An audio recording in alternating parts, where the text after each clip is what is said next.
Hello friends, मैं हूँ गीत। ये है जीजी प्लांट और गर्मियों में जीजी प्लांट की देखभाल कैसे करें और इससे रिलेटेड बहुत सारी जानकारी इस प्लांट वीडियो में शेयर करूँगी।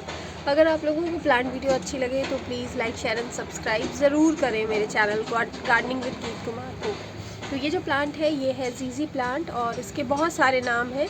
जैसे इसे जीजी प्लांट भी कहते हैं, इसे जूजू प्लांट के नाम से भी जाना जाता है, इसे एटर्निटी प्लांट भी कहते हैं, ये एमरलैंड पाम के नाम से भी इसको जाना जाता है। तो इस तरह से इसके बहुत सारे नाम हैं।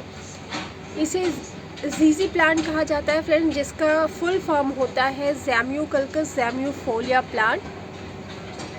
तो ये जो प्लांट है ये एक इंडोर प्लांट है। इंडोर प्लांट कहने का मतलब आप इसको घर के अंदर रख सकते हैं और ऐसी जगह में जहाँ पे इसे ब्राइट लाइट यानी कि अच्छी रोशनी मिलती हो। अगर सुबह की हल्की धूप आपके घर के अंदर आती हो तो भी आप उस जगह पे रखें तो बहुत बेहतर रहेगा इस प्लांट के लिए। ये जो प्लांट है ये बहुत ज़्यादा भारी मात्रा में ऑक्सीजन गिविंग प्लांट है, बहुत भारी मात्रा में ऑक्सीजन प्रोड्यूस करने वाला प्लांट होता है। ये जो प्लांट है इसकी देखभाल करना आसान भी होता है, क्योंकि पहली बात तो फ्रेंड्स कि इसमें पानी बहुत कम देना होता है, क्योंकि इसकी जड़ों में छोटे छोटे आलू जैसे राइजोम्स होते हैं। तो अगर आप ज़्यादा पानी देंगे इस प्लांट में तो ये बहुत जल्दी गल जाते हैं और ख़राब हो जाते हैं सड़ के। तो इसलिए इसमें पानी कम दिया जाता है। और गर्मियों में तो अगर आप हर दूसरे तीसरे दिन पानी देंगे या 4 दिन के बाद भी पानी देते हैं तो भी ये प्लांट बहुत हेल्दी बना रहेगा। बस इसमें पानी बहुत ज़्यादा नहीं देना है। अगर ज़्यादा पानी देंगे तो मैंने पहले ही बता दिया कि प्लांट आपका पूरी तरह से ख़राब हो जाएगा। इसमें कुछ इस तरह से ये देखिए, इसकी जो लीव्स निकल रही हैं कुछ इस तरह से निकलती हैं स्टार्टिंग में, और ये जो है इसकी लीफ ये धीरे धीरे बड़ी होती है। फिर इसकी इस तरह से पत्तियाँ इसमें निकलना शुरू होती हैं। पत्तियाँ पहले घुमी हुई होती हैं, घुमावदार होती हैं, रोल्ड होती हैं बिल्कुल। फिर वो धीरे धीरे करके ओपन अप होती हैं और उसके बाद इस तरह से उसकी पत्तियाँ होती हैं। वैरायटी की बात करूँ तो इसकी कुछ 2-3 तरह की वैरायटीज़ होती हैं। ख़ास तौर से 2 तरह की वैरायटीज़ जो होती हैं वो मार्केट में आप लोगों को बहुत ईज़िली अवेलेबल है। किसी भी प्लांट नर्सरी में आपको आसानी से मिल जाता है। जैसे ये ब्लैक पत्तियों वाला जीजी प्लांट है जो कि बहुत खूबसूरत है, और ये थोड़े से महंगे मिलते हैं क्योंकि ये रेयर प्लांट है, बहुत जल्दी नहीं मिलता देखने के लिए हर नर्सरी में। और दूसरा जो है वो ग्रीन पत्तियों वाला होता है जो कि ईज़िली अवेलेबल होता है। ये थोड़े से एक्सपेंसिव प्लांट होते हैं, यानी कि महंगे पौधे होते हैं। तो अगर आप बहुत घना प्लांट, बहुत बुशी प्लांट लेना चाहते हैं तो वो आपको बहुत महंगा मिलेगा। आजकल तो बहुत ज़्यादा रेट हो गया है, प्लांट का प्राइस जो है बहुत ज़्यादा हो गया है। तो 600-700 में मिलेंगे प्लांट्स। अगर आप थोड़ा मीडियम साइज़ का पौधा लेते हैं, जैसे उसकी पत्तियां 2-3 टहनियाँ निकली हुई हैं, तो वो आप लोगों को 300-400 में मिल सकता है, या कहीं कहीं पे सस्ते भी मिल जाएंगे आप लोगों को 200-300 तक में मिल जाएंगे। तो जगह जगह पे भी डिपेंड करता है प्लांट किस प्राइस में वहाँ पे दिया जा रहा है। ये जो प्लांट है फ्रेंड्स, इसकी प्रोपगेशन की अगर बात करूँ तो इसको आप इसकी कटिंग से बहुत इजीली ग्रो कर सकते हैं। इसे 2-3 तरह से ग्रो किया जा सकता है। पहला तो इसकी जड़ों में जो आलू जैसे राइजोम्स होते हैं वो अगर आप उसको नर्सरी से लेके आते हैं तो भी आप उसको लगाकर नया प्लांट तैयार कर सकते हैं। दूसरा जो तरीका होता है इसको प्रोपगेट करने का वो होता है इसकी पत्तियों को भी आप अगर थोड़ी सी मिट्टी में लगा दें, दबा दें, इसकी पत्तियाँ तोड़कर और उसको मिट्टी में दबा दें। जैसे ये पत्तियों का जो ये पत्ती का जो ये पोर्शन है फ्रेंड्स, ये देखिए ये पोर्शन ये आप पूरी तरह से मिट्टी में दबा दें ये वाला, और कुछ दिनों के बाद आप देखेंगे कि उसमें से नया पौधा तैयार हो गया है। नया पौधा जो है उसमें तैयार हो जाएगा, आपका धीरे धीरे ग्रोथ शुरू हो जाएगी। अगर आपका पौधा लगा है तो ग्रोथ ज़रूर शुरू हो जाएगी। इसके अलावा आप इसकी कटिंग से इसको ग्रो कर सकते हैं।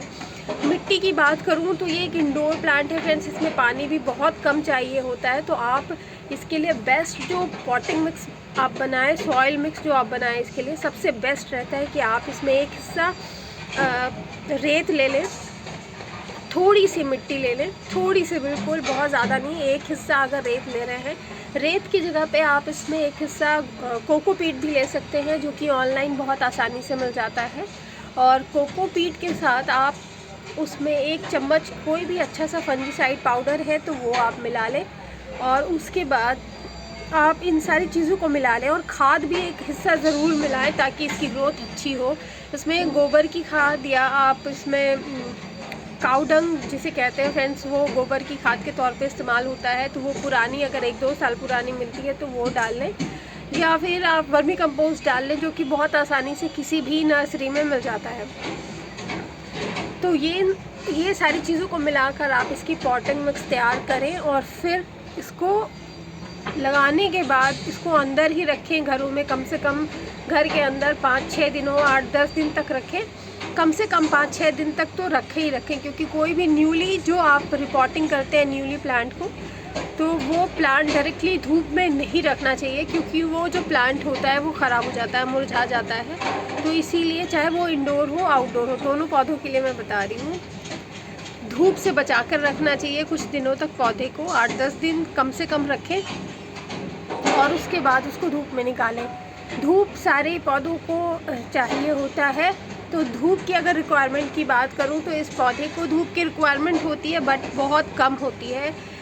जैसे दूसरे प्लांट्स को अगर देखें, किसी फ्लावरिंग प्लांट के लिए 8 से 10 घंटे की आवश्यकता होती है, किसी 8 से 10 घंटे की सनलाइट की रिक्वायरमेंट होती है, आवश्यकता होती है पौधे को। तो इसको बिल्कुल 2-3 घंटे भी अगर मिल जाते हैं वीक में या महीने में, आप 2-3 घंटे भी हल्की धूप इसको मिल जाती है तो वो इसके लिए सफिशिएंट होता है। बट गर्मियों में इसको कम्प्लीटली इंडोर ही रखें, वैसे ये प्लांट इंडोर ही रहने वाला है, घर के अंदर रखें और धूप बिल्कुल हल्की दिखाएं। गर्मियों की चिलचिलाती हुई जो धूप होती है, एकदम कड़ी धूप होती है, उसमें बिल्कुल प्लांट को ना रखें और इस प्लांट को ऐसी जगह में रख दें जहाँ पे इसे सुबह की बिल्कुल हल्की धूप मिले कुछ घंटों की, और फिर आप इसको जब धूप मिल जाती है तो उसके बाद कुछ घंटों की धूप के बाद इसको वापस से वहीं पे प्लेस कर दें जहाँ पे इसको आपने रखा हुआ है। और पानी एक बार देने के बाद इसमें दोबारा तभी दें जब इसकी जो मिट्टी है वो पूरी तरह से सूख जाती है, तभी आप इसकी मिट्टी में पानी दें और उंगली डालकर आप चेक कर लें बिल्कुल अंदर तक कि कितनी मिट्टी गीली है। कभी कभी होता है कि हम लोग सेरेमिक पॉट्स वगैरह में या किसी खूबसूरत प्लांट का पॉट में लगा लेते हैं जिसमें जो पानी है वो बहुत लंबे समय तक बना रहता है, मॉइस्चर ज़्यादा दिन बने रहने की वजह प्लांट की जो मिट्टी है वो बहुत दिनों तक गीली रहती है। तो हम लोग ऊपर की मिट्टी देखकर पानी डाल देते हैं, जिससे क्या होता है कि पानी नीचे तो ऑलरेडी बहुत सारा होता है प्लांट में की जड़ों में, लेकिन हम जब ऊपर से और पानी देते हैं तो इस वजह से प्लांट की जड़ें सड़ना शुरू हो जाती हैं और हमारा प्लांट देखते देखते ख़राब होना शुरू होता है। और हमें तब पता चलता है जब प्लांट पूरी तरह से ख़राब हो चुका होता है या होने वाला होता है। तो ऐसी गलती बिल्कुल ना करें, प्लांट में पानी बिल्कुल बैलेंस वे में दें, चेक करके दें। और ये जो प्लांट है फ्रेंड्स, इसको धूप ज़रूर हल्की दिखाया करें, क्योंकि इसकी अगर ब्लैक पत्तियों वाला आपका प्लांट है, काली पत्तियों वाला, तो इसका जो पत्तियों का जो शेड है वो इस तरह से ही निकलता रहेगा अगर आप इसको धूप भी बीच बीच में दिखाते रहेंगे।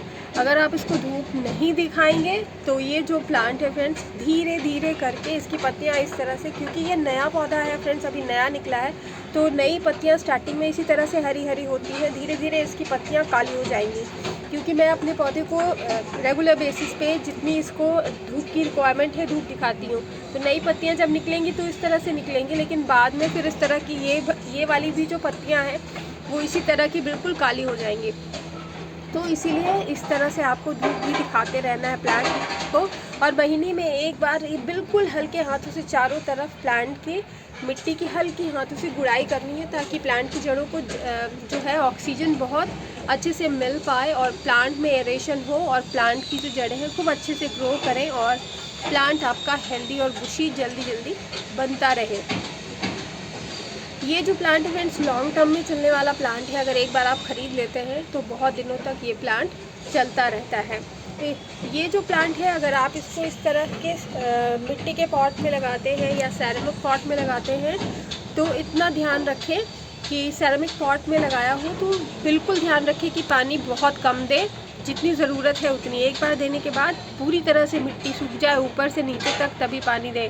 अगर इस तरह के मिट्टी के पॉट में लगाया है फ्रेंड्स तो प्लांट आपका बहुत हेल्दी ग्रो करेगा, क्योंकि मिट्टी के पॉट में अगर आप ज़्यादा पानी भी गलती से डाल देते हैं तो मिट्टी का पॉट जो होता है वो धीरे धीरे पानी को एब्जॉर्ब करता है, और ज़्यादा से ज़्यादा पानी को जो मिट्टी का गमला है और सीमेंट के जो गमले होते हैं वो ख़ास तौर से गर्मियों में पानी को बहुत जल्दी सोख लेते हैं, जिससे हमारा जो प्लांट है वो ख़राब होने से बचता रहता है। तो ये फ़ायदा होता है मिट्टी और सीमेंट के गमलों में पौधे लगाने का। तो आप कोशिश करें कि छोटे पॉट्स भी अगर लेते हैं तो आप मिट्टी के लें।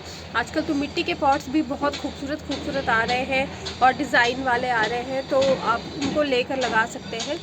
तो उनमें पौधे लगाएं तो वो बहुत खूबसूरत भी लगेंगे और आपका प्लांट भी हेल्दी बना रहेगा। और खाद की बात करूँ तो जब आपने रिपोर्टिंग की है प्लांट की, उस टाइम पे आपने जो खाद डाला है उसके बाद आप 1-1.5 महीने के बाद से फिर उसमें पर मंथ आप खाद दे सकते हैं, गोबर की खाद या वर्मी कंपोस्ट। जिसके साथ साथ आप इसमें NPK, जो कि केमिकल फर्टिलाइज़र है लेकिन अच्छा रिजल्ट देता है, तो 1 चम्मच NPK 1 से 1.5 लीटर पानी में, और उसमें आधा चम्मच एप्सम सॉल्ट मिला लें और दोनों को मिला के अच्छे से उसका जो सोल्यूशन आपने बनाया है वो इसके ऊपर स्प्रे करें। हर 15 से 20 दिन में एक बार इसके पूरे पत्ते पे और आगे पीछे और इसकी जड़ों में ज़रूर डालें। इससे प्लांट की ग्रोथ जो होती है वो बहुत अच्छी रहती है, प्लांट आपका बहुत अच्छी तरह से ग्रो करेगा। तो यही था आज का हमारा प्लांट वीडियो ज़ीज़ी प्लांट के ऊपर। आई होप आप लोगों को पसंद आया होगा। अगर आया हो वीडियो पसंद तो please like share and subscribe ज़रूर करें मेरे चैनल गार्डनिंग विद गीत कुमार को। मिलूंगी नेक्स्ट वीडियो में। Till then bye friends, take care.